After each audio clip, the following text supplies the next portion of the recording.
আসসালামু আলাইকুম সবাইকে।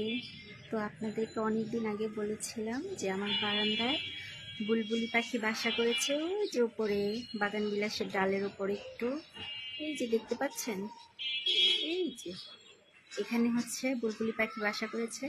তো আজকে আমি চেক করব এটার মধ্যে ডিম আছে কিনা। এখন মা পাখিটা নেই, তার জন্য আমি চেক করতেছি, সাথেই থাকেন। মাশাআল্লাহ, দেখেছেন ৩টে ডিম পেয়েছে। মাশাআল্লাহ, আলহামদুলিল্লাহ। এটা হচ্ছে বুলবুলি পাখি আমার বারান্দায় এসে বাগান বিলাসী গাছের উপর ডিম পেড়েছে। মাশাআল্লাহ, আলহামদুলিল্লাহ। সবাই কিন্তু মাশাআল্লাহ বলতে ভুলবেন না।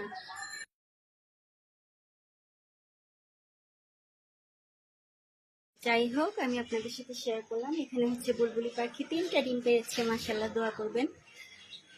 আল্লাহর রহমতে সবসময় আমার বারান্দায় কোনো না কোনো পাখি ডিম বাচ্চা করে থাকে। তো আগে আমার চুনুমুনুগুলো ছিল, চুনুমুনুগুলোকে আমি বিক্রি করে দিয়েছি। এরপরে ভেবেছিলাম আর কখনো পাখি পুষবো না, কারণ অনেক মায়া লাগে আর এদেরকে বাসায় রেখে কোথাও যাওয়াও যায় না। তার জন্য আগের পাখিগুলো আমি বিক্রি করে দিয়েছি।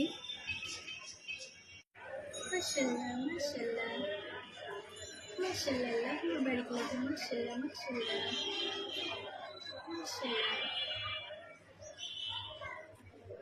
ক্ষুধা লাগছে? তোমার ক্ষুধা লেগে গেছে? খাবার এনে দেয় না?